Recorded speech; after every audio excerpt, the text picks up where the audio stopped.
Dubai শহর যখন রয়েছে তো দুবাই গেট বা দুবাই ফ্রেম তো থাকবেই, এটাই স্বাভাবিক। চলে আসলাম আজকের সেই জায়গাটিতে।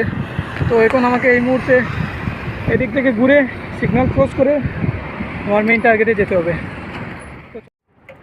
আসলে আমি যতটুকু ভাবছিলাম আসলে সেটা এটা এরকম না, এটা অনেক বড় একটা পার্ক। আসসালামু আলাইকুম গাইজ, তো কিতা খবর আপনারা? স্বাগতম আমার আরেকটি ভিডিওতে আপনাকে। মরুভূমির দেশ সংযুক্ত আরব আমিরাতের দুবাই শহর দুবাই ফ্রেমের থেকে আপনাদের স্বাগতম। তো ফাইনালি গাইস দুবাই ফ্রেম, এখানের ভিতরে অনেক অ্যাক্টিভিটি আছে করার মতো, আর এটা পুরোটা একটা পার্ক। আজকে আমি আসছি দুবাই ফ্রেম দেখতে, আর আপনাদের জানাবো আসলে এই দুবাই ফ্রেমটা কি, আর এখানের ভিতরে কি আছে, আর এইখানটা দেখতে কেমন, এটাই আজকে আমি আপনাদের দেখানোর চেষ্টা করব। তো চলুন আজকের ভিডিও শুরু করা যাক। দুবাই শহর যখন রয়েছে তো দুবাই গেট বা দুবাই ফ্রেম তো থাকবেই, এটাই স্বাভাবিক। তো দর্শক দেখতে পাচ্ছেন এটা হচ্ছে টিকিট কাউন্টার। তো এটার ভিতরে যেতে হলে আমাকে এখান থেকে 50 টাকা 50 দিরহাম, যা বাংলাদেশি টাকা 1500 টাকার মতন, এটাতে টিকিট কাটতে হবে। এখানে ঢোকার জন্য বলতেছে 52 দিরহাম। আর আমার ইউটিউব আর ফেসবুকের যা অবস্থা, এখন এত টাকা ইনভেস্ট করে এটাতে দেখে আসলে লাভ নাই। ইনশাল্লাহ যদি আপনারা কমেন্ট করেন আর যদি ভিউ ভালো হয়, ইনশাল্লাহ নেক্সট টাইম সেই দুবাই ফ্রেম বা দুবাই গেট যাই বলেন না কেন, 150 মিটার উঁচু, যেখানে আপনি একদম উঁচায় ওই একদম সবার উপরে উঠে দেখতে পারবেন এখানের ভিউ। মূলত এটি একটি পার্ক, অনেক বড় এরিয়া, জাবেল পার্ক এটার নাম। তো অনেক বড় এরিয়া নিয়ে এটা বসে আছে, আর এটা 150 মিটার উঁচু। এখান থেকে অনেক সুন্দর প্লেস, পুরো দুবাইয়ের প্লেসটা দেখতে পারবেন একদম নিজের চোখে। অসাধারণ দৃশ্য, আইকনিক প্লেস। এটা একদম উঁচু তলায় আপনি উঠে একদম নিচের দিকে তাকিয়ে দেখতে পারবেন। উপরে গ্লাস দিয়ে ঢাকা, নিচে তাকালে নিচে সব কিছু দেখা যায়। আর এটি মূলত একটি পার্ক, অনেক বড় এরিয়া জুড়ে এটা আছে। আর এটা দিয়ে সুন্দর করে বুর্জ খলিফা, তো দুবাই আশেপাশে সব কিছু দেখা যায়।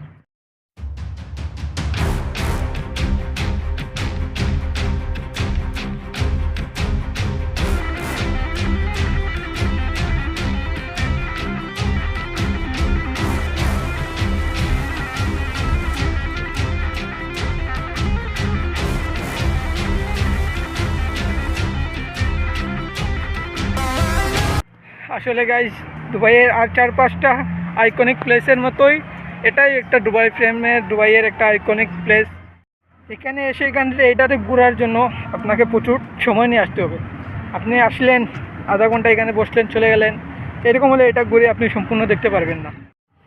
এটা ঘুরে দেখার জন্য ম্যাক্সিমাম আপনার একদিনের সময় নিয়ে আসতে হবে, তাহলে এটা সম্পূর্ণভাবে আপনি ঘুরে দেখতে পারবেন। মূলত গাইজ এটা অনেক বড় একটা পার্ক নিয়ে গঠিত, যার কারণে এটাতে আপনি আসলেন বুর্জ খলিফার মতো না, এটা অনেক ঘোরাফেরার জায়গা, ঘুরে ঘুরে দেখতে হবে আপনাকে। তাছাড়া গাইজ এখানে যদি আপনারা আসেন, শুধু মেট্রো করেই আসতে পারবেন না, মেট্রো আসার পরে অনেক দূর হেঁটে আসতে হবে। আর নয় আপনাদের গাড়ি, প্রাইভেট গাড়ি, কার করে বা যে কোনো কিছু করে, ট্যাক্সি করে আপনার সরাসরি এই জায়গায় আসতে হবে।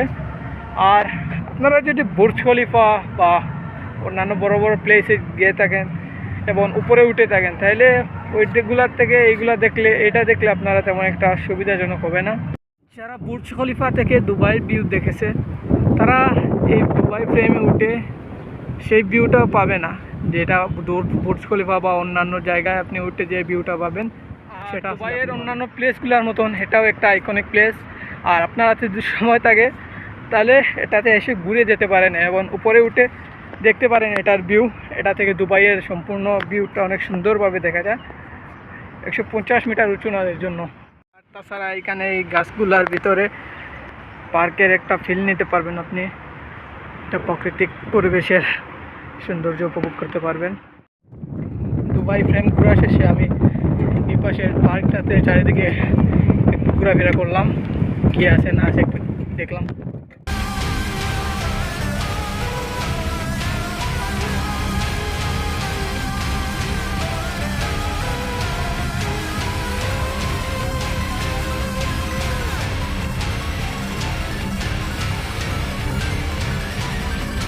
এটা হচ্ছে গেট নং 2।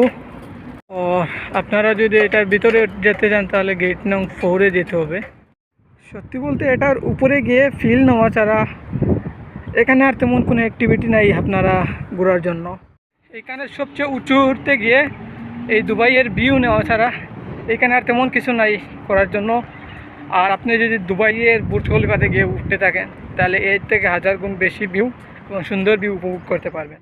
আর এই ছিল আজকের ভিডিও। যদি আজকের ভিডিও ভালো লাগে থাকে তাহলে like comment share and subscribe করে দেবেন। আর যদি এটার ভিতরের ভিউ আপনারা দেখতে চান তাহলে কমেন্ট করে জানাবেন। আর দুবাই ফ্রেমের তেমন আহামারি কিছু নেই যে আজকে আপনারা দুবাই ফ্রেমে আসতেই হবে, দুবাই ঘুরতে হবে, দুবাই ফ্রেম ঘুরতে হবে, এরকম কোনো কিছু অ্যাক্টিভিটি এখানে নাই। ততক্ষণ পর্যন্ত ভালো থাকবেন, সুস্থ থাকবেন। আল্লাহ হাফিজ।